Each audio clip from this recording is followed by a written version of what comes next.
yang paling tahan setakat ini. 非常的 nice. Lagi tahan, lagi best. Dia memang best. Tahan asap dari pelbagai sudut. This is a beyond tough foam.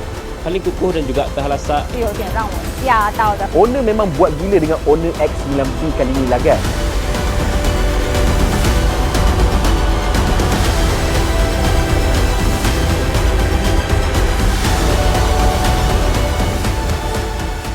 Honor.